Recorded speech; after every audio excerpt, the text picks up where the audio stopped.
Hey, this is Mayor Shane McFarland. Glad to be with you today. Have Jay Norris with TDOT. We're going to talk about really city projects. Not going to focus on those near as much today, but talk about some of the state projects that are going on in our community. And as I'm sitting here and talking to Jay, Jay's been really helpful with a lot of our projects that we've been working on. But Jay is actually Murfreesboro born and raised, right, Jay? Yeah, that's right, Mayor. So I was born here in 1975 and went to campus school, Central Middle, back when it was a middle school and Riverdale High School. So yeah, I've spent a lot of time in Murfreesboro. So you've been on a lot of the Murfreesboro roads for a long time. Caused trouble on Murfreesboro roads back in the day. Yeah. Well, we talked about this at the beginning of the year, that we really wanted to keep you updated on a lot of the TDOT projects that are going on, and Jay's got a good list that we want to talk about, and I think wanted to start really had a milestone last week that the second phase of Highway 99 opened up. Yeah, that's right. So I'm sure all the people watching this are very familiar with TDOT's widening of State Route 99. We opened it to 5 lanes last week. I believe Friday is when we opened it up. We were trying to get that done between Christmas and Thanksgiving and just couldn't make it happen. But we still need to put a final surface layer of hot mix on it, and we'll do that this spring when it warms up. But traffic flow and operations that area should be greatly improving now that and a lot of people really don't understand. It's not that you're trying to delay, but a lot of the asphalt plants that you need to buy your hot mix from don't open unless it's above 50 degrees. That's correct. That's correct. So asphalt has to be heated, and so it can get compacted and get good density. And if you don't do that, you get air voids in there, and you end up with potholes. And so we typically don't pave in the winter months unless it's an emergency. Yep. So there'll be a pause on that. And also you can't stripe when it's cold outside. Correct. You need to be around 60 degrees to put thermoplastic down. Yeah, so. Well, we're excited about that project. How about phase 3? Yep. So we took bids on that in December and awarded a contract to Vulcan Materials. We're excited about that project. It went for $54 million. You folks should start to see the orange signs shift from the old section, phase 2 of 99, to phase 3, and see that contractor starting to work. And so what that will look like in the first few months of that project is there'll be a lot of utility relocation. So utilities are allowed to live on our right-of-way for free, which is good for all of us because it keeps overhead low with these groups. But they have to move out of the way when we start a project. So you're going to see a lot of those relocations start on this project. And then behind that, you'll see the drainage structure start to be installed. So that will be concrete pipe and catch basins going in the ground on the outsides. And so the contractor should be working on, it'll look similar to the last section 99, but those will be the first activities that are happening. There were some lessons learned in phase 2. We found some, we do have utility conflicts on projects. We had some on phase 2. We hope to mitigate those. We feel like we've done a good job mitigating those in phase 3. That's what delayed phase 2 so long. Yeah, well, I mean, you guys don't have control over the utilities and them relocating, right? Correct. So a lot of times it's a project delivery can be very complex, but we have to coordinate with multiple utilities, and sometimes they don't know exactly where their things are, and so we run into conflicts when it's time to put storm drainage in and things like that. And then sometimes there's long lead times on equipment too. Years ago, Jim Kerr will remember this. We were building Florence Road out on the, I guess that'd be considered the the northwest side of town. And our city manager at the time, who his temper was not, he was not known for having a long temper. It was a real short temper. And so we were having trouble getting one of our utility companies to basically act on getting utilities moved. So it had really delayed the project. And so the city manager had our street department make signs that said, this project is being delayed by X, here's their phone number. So it's, in TDOT's defense, there's a lot of utilities when you're talking about water, sewer, electric, AT&T, Comcast, Correct. that Correct. and all of that's going underground now, and most of it is underground. But Yes. you're really talking about significant. So what are y'all thinking on a completion date on that project? So the new section that's starting construction now will be complete, and we've got it July of 27. So Okay. it'll be a long lead time project, a little less than 3 years from now. But in that phase 3, just so everyone knows, that is going to be from Cason Lane to Veterans Park. Correct. So that's a pretty long stretch. Yeah, that'll be a great project for the Yeah, city. we're excited. And that'll be pretty much it on 99, right? Yeah, no other projects in the pipeline. Yeah. How about, we were talking about the 231 interchange. Yep. So at I-24 and 231 Church Street, if you're heading towards Nashville going eastbound, we're working on the off-ramp to widen it to increase capacity on it. And so you'll see barrier rail out there. We're putting in extra base stone for the ramps and the shoulders of the ramps. And so that project's underway. It's got I believe a July of 25 completion date. Okay. So it's progressing nicely. Maybe that's a good segue to, as we talk about some of these other projects, the Better Build, I call it, program that the governor put in really started last year, right? Yes. How is that sort of tied in with some of these interchanges and what you're seeing happen? Be glad to explain that, Mayor. So let me take a step back and talk about kind of where Tennessee is that I think everybody that's watching this would agree that the amount of people moving to Tennessee is tremendous. You know, I think I see the cameramen shaking their heads too here, is that we've all got people in our neighborhoods with out-of-state tags that have moved in. I live in Franklin now, and we have that same experience there. I have dear friends in Cookeville, same experience. And so we're seeing a tremendous amount of growth, and that affects our roads and our schools and all of our other infrastructure. And so we hold that with the amount of inflation that has taken place in the last few years. I'm the grocery shopper in my house. I have 3 teenagers, so we buy our grocery bill is more than our mortgage. Very familiar with what things cost, and you know, prices have moved up, and so our road projects are more expensive now. And so when you marry these two things together, with there's more demand, and you can't do as much, the buying power is eroded, it creates a real challenge for us. And so we have around $30 billion worth of need and capacity projects across the state. Our construction budget is $1.2 million a year, and half of that is spent on state of good repair. So we really have around $600 million a year that we spend on widening and capacity improvement projects. So you can see that we're in a challenging spot. And so I mean, if you wanted to, that $600 million, you could spend that all in Murfreesboro. And you could. Yeah. And here's the thing, though, is I'm the Region 3 director. We have 4 regions. I only get $150 million of that. Exactly. So, you know, if you've been up by the Nashville airport, we're putting in a new interchange there on Donaldson Pike.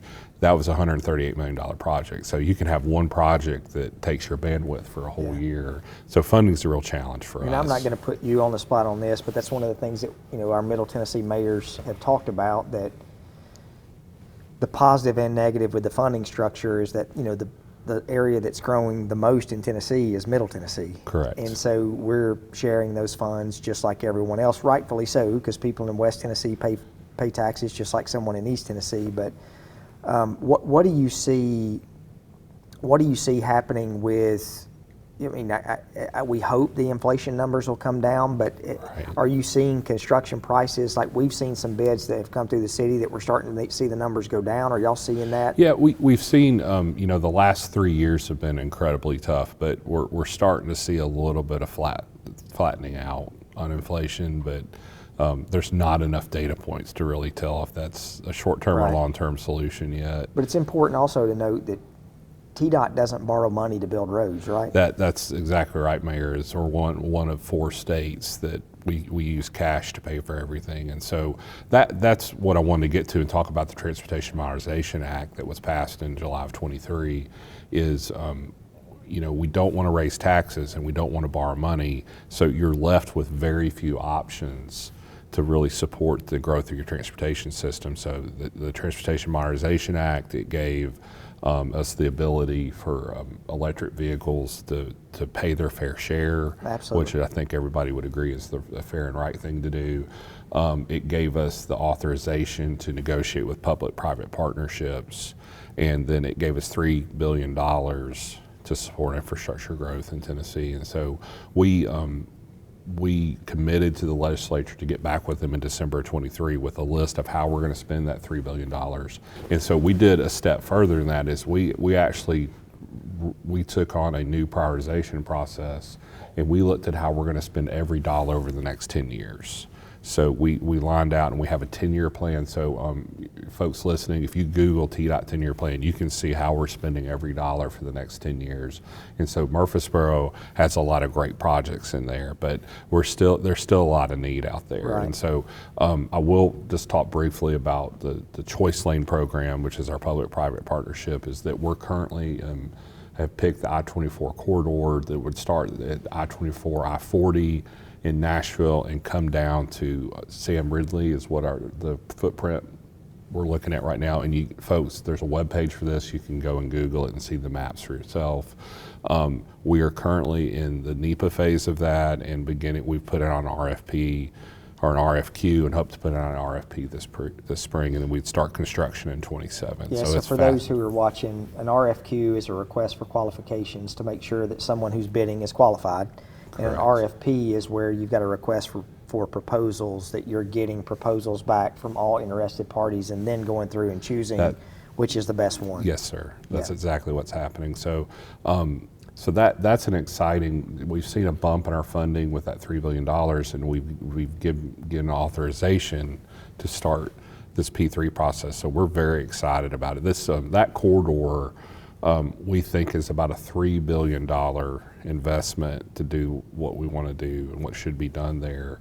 And as I mentioned, if you have $600 million a year statewide, that divides that work into very small pieces that would take forever to get done. And so we're really leveraging private dollars to get this work done, which will really benefit the whole state. And I think the meetings we've been in, lots of meetings over the last month, but hopefully looking at a 2025 start date on the choice lanes with a completion around 2030. Is that no, it's 27 start. Correct. So 2030 construction. That's right. So we'll go to commercial close at the end of 26 and then start construction in 27, and then have lanes open hopefully by 2030. Well, speaking of good project, tell us about Thompson Lane. So we're excited about that. That's State Route 268. I grew up here, we just called it Thompson Lane, but it's a road owned and maintained by the state. And so it is in the 10-year plan, and we are currently, design is finished. We're currently buying right-of-way and working on construction plans. And so we hope to have all the right-of-way bought by around August of this year, and have permits done and have that project ready.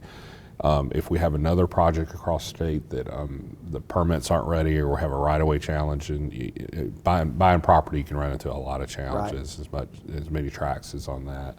But we hope we've got it funded for construction in 26, and we hope that maybe we can start it a little early. That's great. How long do you think that project will take? So I think that'll be I think it'll be probably around a 3-year project. It's the same story as State Route 99. First thing you'll do is you'll come in and move the utilities out of the way, and then we'll start putting in drainage structures and doing a lot of mass grading. There's several retaining walls on this project, but it is a very good project. It's very neat. That's an important corridor in Murfreesboro. Yeah, and I mean, I think you've got 3 schools that we'll have to contend with. We've got the Hooper Bottom, that area that is going to have to deal with. Then you've got a bridge that's right at Breckenridge Drive, a new bridge that's going to have to be built, and then a new bridge by the battlefield and the Greenway that's going to have to be built. So this is going to be a very painful, I hate to use the word painful, it's a tough project. Yeah, it will be tough, and these construction projects are, this type of work is pretty painful until the very last few weeks of the project, and we put the final paving and striping down. And so I would ask that you be patient with us. We've got some aggressive schedules on this, and so we're trying to get it done as quickly as possible. And then, as Mayor mentioned, there's a lot of a lot of people using this route in cities, and so managing the work zone properly will be very important to us. We want to make sure signage is correct, striping is correct, everybody understands where they need to go, but something we need the public's help with is obviously speeding and texting while driving. Is that we want to make sure that our workers go home every night and that they're having dinner with their families. And very important. Yes, sir. What do you think? This is, one of the things that has turned out to be really beneficial in our community is the bridge over Broad. Mm-hmm. I still have people who will say, you've saved 12 minutes of my time, now I don't have to stop. Do you ever think that there will be another overpass that would go over Broad Street to Thompson Lane? Ooh, I haven't thought about that. I need to look at the traffic numbers and do an analysis. There is so much traffic at that intersection, and so we'd have to do a study on it and kind of figure out. I threw that one out there too. That intersection reminds me of Broad and Old Fort Parkway back 15 years ago. What about this is something everyone's excited about, Joby Jackson and the Beaver Nuggets that are going to be coming, the Buc-ee's. What all are y'all planning at Joby Jackson? So we had a project to design and make improvements at the interchange at Joby Jackson and I-24. Buc-ee's will come in, and I think everybody's familiar with this, is that it kind of changes the center of gravity at an interchange. And there's good and bad with that. And so if you're traveling on the road somewhere, my family loves to stop at Buc-ee's, and we'll buy some gas and then spend $70 on beaver nuggets or whatever, exactly right. whatever else, and you're going to have that same kind of effect and gravitational pull with that interchange now. And so something that's really important to TDOT is access management. We work really closely with our partners like the city of Murfreesboro and our developers to make sure that when a development is coming in, that they're doing things and making infrastructure improvements that support whatever they're building. And so we've gone through that same process with Buc-ee's, and so the work that their traffic impact analysis showed, most of those improvements that needed to be made are being covered, or what Buc-ee's is going to have to do to exist near the interstate. Right. And so we had a project set up, and it looks like most of Buc-ee's improvements are covering that. And so we're in the process of kind of reevaluating the need for our project. And hopefully we'll have that figured out by this spring. Right. So there is a lighting project that's separate that we're working with the city on, and we should be taking bids within May of this year. That's great. How about, this is really not inside the city limits, but we do have services that we provide, the Buchanan Road exit, Epps Mill. What have y'all got planned out there? So we're really excited about that, and so that interchange is one of our old style interchanges. We've got the old we call them K-Truss bridges there, the old green bridges. We've got very short off-ramps and on-ramps, and with the growth and development out there, it's really important that you have good access. And so I think everybody's experienced, a tractor-trailer 18-wheeler trying to get on the interstate and has a short ramp, and they're diving in front of you and slowing traffic down and causing both operation issues and safety issues. We want to put in some ramps there that really makes sense for the growth that Murfreesboro is experiencing. And so that project will be bridge replacement, ramp, widening and lengthening. This is what we call a design build project, so we've just kicked that off. What we normally do in traditional work at TDOT is that we design plans, buy right away, and then we take bids and put a contractor to work. This type of project is we call it an alternative delivery. Is actually we'll hire the contractor and they will hire a designer, and they will stack concurrent activities to accelerate it, and they will actually design and build it at the same time. Oh, wow, okay. So we own all the right of way there, just about. I think there's very little to procure, and there's not too many permit issues, and so those concurrent activities can really be leveraged in this situation. So that will be funded in FY27. It's about a $60 million project, so we're excited to deliver that. Should it improve things? So just the projects that I can't remember, what's the total project for Thompson Lane? It's about $130 million. What you've just talked to us today, not taking choice lanes aside, I mean, you're really talking in our area a couple $100 million. Yeah, so you look at 60 million at Epps Mill, 130 at Thompson Lane. The new section of State Route 99 is about 50 million, 12 million at the interchange with I-24 and Church Street. Yeah. There's a lot of investments in this area. Yeah. Well, Jay, I want to thank you for coming. I mean, we've all have a good relationship. You've got a great relationship with our team here at the city. And the other part I want to emphasize, we have a good delegation that works hard to bring projects to Rutherford County. And Jay's in a tough spot because, as you said, you're over one region. There's 3 other regions, Correct. 4 regions that are all vying and wanting transportation dollars in their community. And Right. so, with Senator Reeves, Senator White, Representative Terry, Baum, Sparks, Stevens, Rudd, all of those individuals are working hard to bring funds into our community, but there's just only so much to go around. And one of the things I think, I had said this to a gentleman I was doing a Facebook Live event the other day, and I really want to be the type and that those tough discussions that we can have those and figure it out with our teams together. Right. I mean, it does no good for all of us to not work well together. And so y'all have been great on doing that, especially being a Murfreesboro, Rutherford County born and raised. You've got a good spot in your heart for your hometown. Absolutely. And, the Rutherford County is incredible. I think it's on the cusp of passing Hamilton County as far as population. We did. Okay. Yeah. It's already passed. So, I mean, it's the 4th largest county in the state, which is incredible.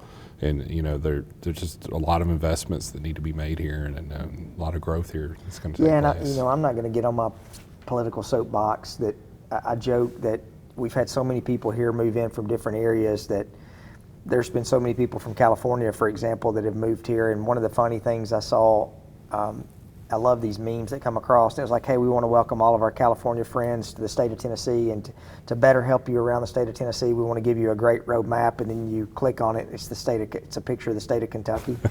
But we almost are a product. What you're seeing is a negative to the product of success that people want to move here. Right. And I don't know how you discourage people to move into this Middle Tennessee region. I mean, we can all talk about transportation and traffic. I think that's the #1 issue that people have in our community. But you go into most growing communities, I think of Chattanooga, Knoxville, obviously Nashville. I was in Cleveland the other day. All of those growing communities have very similar issues that we all have. So what we're doing here, and I know Jim Kerr and our Chris Griffith and our engineering team, is to find ways to alleviate some of the traffic on our interchanges by finding different ways for people to get to different places in our city without having to go to those interchanges. Right. The Beasy Road bridge that we built on River Rock. We've got a flyby that we're looking at on Rutherford Boulevard extension, and all of these things that we're looking at to try to alleviate those interchanges. So thank y'all for what y'all are doing in Murfreesboro. Yeah, thank you, Mayor. If you had to tell one thing to the resident of Murfreesboro that you would see that you think TDOT's gonna come focus in the next years, what would that be? So I think it would be just the projects that we've mentioned, that there's a lot of really good infrastructure investments on their way here. Great. Jay, thank you for being a part. Yes, sir. Thank our City TV3 team, and we'll do this again maybe in 3 or 4 months. Glad to do it. All right. Thank y'all for joining us Have a good day. today.